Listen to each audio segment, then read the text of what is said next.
உங்க வாழ்க்கையில நீங்க தீர்க்க முடியாத கர்ம வினைகள் இருப்பதா நீங்க நினைக்கிறீங்களா? இல்ல எவ்வளவு முயற்சி செய்தும் பலன் கிடைக்காம தடைகளை சந்திக்கிறீங்களா? வெறும் நீர்நிலைகள்ல நீராடும் திருவிழா அப்படின்னு மட்டும் நாம நினைச்சிட்டு இருக்க இந்த மாசி மகம் உண்மையில கோடிக்கணக்கான பாவங்களை ஒரே நாள்ல போக்கும் ஒரு சக்தி வாய்ந்த விதி மாற்றும் நாள் அப்படின்றது உங்களுக்கு தெரியுமா? அன்றைய தினம் வானிலை நிகழும் அந்த அபூர்வமான நட்சத்திர மாற்றம் உங்க வாழ்க்கையில இத்தகைய மாற்றத்தை கொண்டு வரும். மாதம் மாதம் மக நட்சத்திரம் வந்தாலும் இந்த மாசி மாதத்துல வர மக நட்சத்திரம் மட்டும் ஏன் இவ்வளவு விசேஷமானது? அதுலயும் ஏன் 12 ஆண்டுகளுக்கு ஒரு முறை வரும் மகா மகம் இவ்வளவு விசேஷமானது? மகத்தில் பிறந்தவர்கள் ஜெகமாளலாம் அப்படின்னு நம்ம முன்னோர்கள் சொன்னதோட உண்மையான ரகசியம் என்ன? பார்வதி தேவி இந்த பூமியில அவதரித்த அந்த புனித நாள்ல நீங்க செய்ய வேண்டிய அந்த ஒரு முக்கியமான விஷயம் என்ன? புனித நீராடுவதால மட்டும் எப்படி 7 ஜென்ம பாவங்கள் விலகும் அப்படின்ற பல கேள்விகளுக்கான சுவாரஸ்யமான பதில்கள் இந்த வீடியோவில் நிறைஞ்சிருக்கு. அதனால இந்த வீடியோவை ஸ்கிப் பண்ணாம பாருங்க. நீங்க இணைஞ்சிருக்கிறது உங்க ஹர்ஷா ஸ்டோரி டெல் சசியுடன். வாங்க வீடியோக்குள்ள போகலாம். தமிழ் மாதங்கள் ஒன்னொன்னுமே ஒவ்வொரு விதத்துல சிறப்பு வாய்ந்தது. அதுல மிகவும் விசேஷமானதாக பார்க்கப்படுவது மாசி மாதம். மாசி மாதத்தை மகத்தான மாதம், கடலோடும் மாதம், தீர்த்தமாடும் மாதம் அப்படின்னு சொல்லுவாங்க. அதிலும் மாசி மாதம் மக நட்சத்திரம் மிகவும் சிறப்பான நாளா கருதப்படுது. அந்த நாள்ல தான் பார்வதி தேவி தட்சனோட மகன் அவதரித்ததா புராணங்கள் தெரிவிக்குது. கும்பராசியில சூரியன் இருக்க மக நட்சத்திரத்துல சந்திரன் சஞ்சரிக்கும் நாள்ல பௌர்ணமி வரும் அப்படின்னு ஜோதிடங்கள் குறிப்பிடுது. இந்த பௌர்ணமி நாளதான் மாசி மகம் அப்படின்னு சொல்றோம். அதே போல கும்பராசியில சூரியன் இருக்கும்போது சிம்மத்திர சந்திரனும் குரு பகவானும் இணைந்து இருந்தா அதுவே மகாமகம் அப்படின்னு சொல்லப்படுது. இந்த நிகழ்வு 12 வருஷங்களுக்கு ஒரு முறை தான் நடக்கும். அதனாலதான் அது மகாமகம் அப்படின்னு சிறப்பானதா கருதப்படுது. சில நேரங்கள்ல 11 வருடங்கள்ல இந்த மகாமகம் வரக்கூடும். அதனை இளைய மாமாங்கம் அப்படின்னு சொல்றாங்க. இந்தியாவிலேயே மகாமகம் சிறப்பாக கொண்டாடப்படுவது கும்பகோணத்துல தான். மாசி மக தினத்துல கும்பகோண நகர்ல இருக்க மகாமக குளம் மிக புனித தலமாக கருதப்படுது. ஐதீகப்படி கங்கை, யமுனை, சரஸ்வதி, கோதாவரி, காவிரி, சிந்து உள்ளிட்ட புண்ணிய நதிகள் அன்றைய தினம் எழுந்தருளி இருக்காங்க அப்படின்னு நம்பப்படுது. இதனால அன்னைக்கு மகாமகா குளத்துல நீராடினா அனைத்து புண்ணிய நதிகள்ல நீராடிய பலன் கிடைக்கும் அப்படின்னும் முற்பிறவி பாவங்கள் நீங்கும் அப்படின்னும் பக்தர்கள் நம்புறாங்க.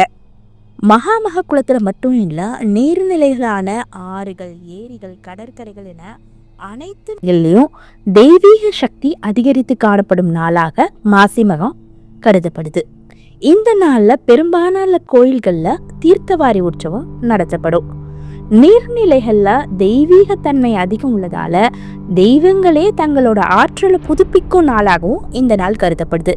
குறிப்பா கடலூர், கும்பகோணம், நாகப்பட்டினம், கன்னியாகுமரி போன்ற கடலோர மாவட்டங்கள்ல மாசி மகம் விழா வெகு சிறப்பாக கொண்டாடப்படுவது வழக்கம். ஆன்மீக மரபுகளோட படி மாசி மக நாள்ல 30 முக்கோடி தேவர்களும் பக்தர்களை ஆசீர்வாதம் செய்வதற்காக பூமிக்கு வரும் நாளா மாசி மகம் கருதப்படுது. இதனாலதான் இந்த நாள்ல புதிய விஷயங்களை துவங்கிறது, தர்ம காரியங்கள் செய்யறது, விழா எடுத்து கொண்டாடுவது அப்படின்னு எதை செய்தாலும் அது தெய்வீக அருளால பல மடங்கு அதிக பலன்னு தரும் நாளா கருதப்படுது. மாசி மகா அன்னைக்கு கோவில்கள் பூஜைகள் நடத்தப்பட்டு ஊர்வலமா சாமி சிலைகள் எடுத்து செல்லப்பட்டு நீர்நிலைகள்ல தீர்த்தவாரி நடத்தி பக்தர்கள் ஆட்டம் பாட்டம் கொண்டாட்டத்தோட இந்த விழாவை சிறப்பாக கொண்டாடுறாங்க. தெய்வங்கள்ல நீர்நிலைகள்ல நீராடும் சமயத்துல நாமும் தீர்த்தவாரிகள்ல புனித நீராடினா நம்முடைய கர்ம வினைகள் நீங்கும், செல்வ வளம், ஆரோக்கியம் ஆகியவை பெருகும் அப்படின்றது ஐதீகம். இதை பெற தகுதியான நாளாக கருதப்படுவதால இந்த நாள்ல புதிய தொழில்கள் துவங்குதல், புதிய முதலீடுகள் செய்தல், முக்கிய முடிவுகள் எடுத்தல் ஆகியவற்றை பலரும் செய்வதை வழக்கமாக வச்சிருக்காங்க. மாசி மகா அன்னைக்கு தெய்வங்களோட அருளை பெறுவதோட முன்னோர்களோட அருளை பெறுவதும் சிறப்பானது. அதனால தங்களோட குடும்ப நலன் மற்றும் செல்வ செழிப்பிற்காக முன்னோர்களோட ஆசைகளை பெறுவதற்காக பலரும் இந்த நாள்ல பித்ருகளுக்கு தர்ப்பணம் கொடுத்து வழிபடுவது உண்டு. புராணங்களின்படி நான் ஏற்கனவே சொன்னது போல பார்வதி தேவி தட்சனின் மகளாக அவதரித்தது மாசி மகநாள்ல தான் அப்படின்னு சொல்லப்படுது. அதனால இந்த நாள்ல அம்பிகைக்கு குங்குமம், சரஸ்வதி தேவிக்கு வாசனை மலர்கள் ஆகியவற்றை வழிபட்டா மகிழ்ச்சி, வெற்றி, ஞானம் ஆகியவை பெருகும் அப்படின்னு சொல்லப்படுது. மாசி மகா அன்னைக்கு நீர்நிலைகள்ல சென்று புனித நீராடுவதால பாவங்கள், துன்பங்கள்ல இருந்து நிவாரணம் கிடைக்கும். தெய்வங்கள் தீர்த்தவாரி காணும் நேரத்துல அங்க புனித நீராடினா இறப்பு சுழற்சியில இருந்து விடுபட்டு மோட்சம் கிடைக்கும் அப்படின்றது நம்பிக்கை. ஏற்கனவே மாசி மகத்துல நீராடினா நம்மளோட பாவங்கள் நீங்கும் அப்படின்னு சொல்லியிருக்கேன்.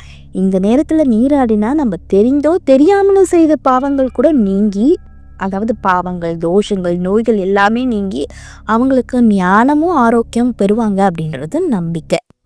மாசி மாதம் முழுக்க சிறுவர்கள் முதல் பெரியவர்கள் வரை அனைவரும் விரதம் இருந்து குலதெய்வம், இஷ்ட தெய்வங்களை வழிபட்டா எல்லா விதமான தோஷங்களும் பாவங்களும் விளங்கும் அப்படின்றது ஐதீகம்.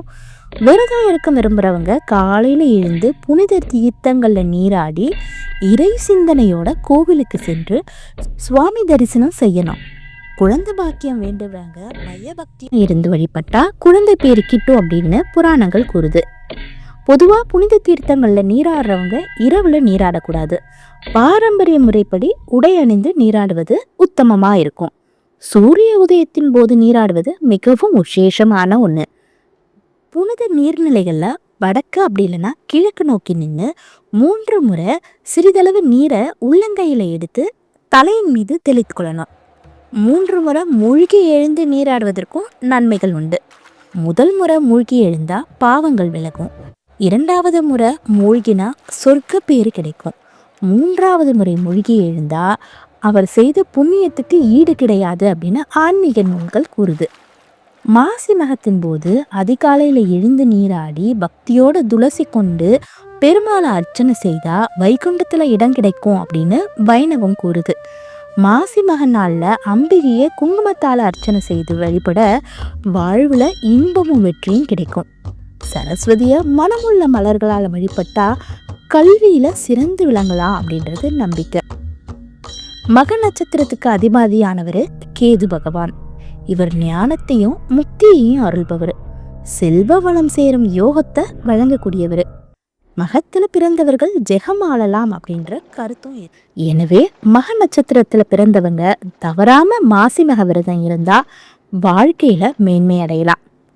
மாசி மக நன்னால நம்மால முடிந்த அன்னதானம் அப்படி இல்லைன்னா பொருள் தானம் செய்து பிரார்த்தனை செய்து கொண்டா வாழ்க்கையில சந்தோஷமான விஷயங்கள் நம்மை வந்தடையும். மனதில் இருந்த குழப்பமும் பயமும் நீங்கும். மங்கள காரியங்கள் இனிந்தே நடந்தேறும் அப்படின்னு பெரியவங்க சொல்றாங்க.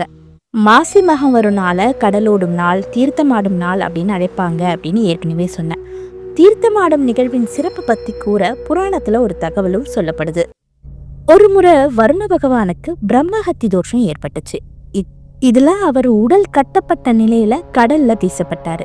அதுல இருந்து விடுபட நினைத்த வருணன் சிவபெருமான நினைத்து பிரார்த்தித்தாரு. அதே சமயம் மழை கடவுளான வருணன் கட்டுண்டு கடந்த காரணத்தால உலகில மழை இல்லாம வறட்சியும் பஞ்சமும் நிலவுச்சு. அனைத்து உயிர்களும் துன்பம் அடைஞ்சிச்சு. இதனால தேவர்கள் அனைவரும் சிவபெருமான சந்தித்து முறையிட்டாங்க. வர்ண பகவானை விடுவிக்கும்படி ஈசன்கிட்ட வேண்டினாங்க. அவரோட கோரிக்கையை ஏற்ற சிவபெருமான் வர்ண பகவானை விடுவிச்சாரு. அவர் விடுதலை பெற்ற நாள் மாசி மக திருநாள் அப்படின்னு சொல்லப்படுது.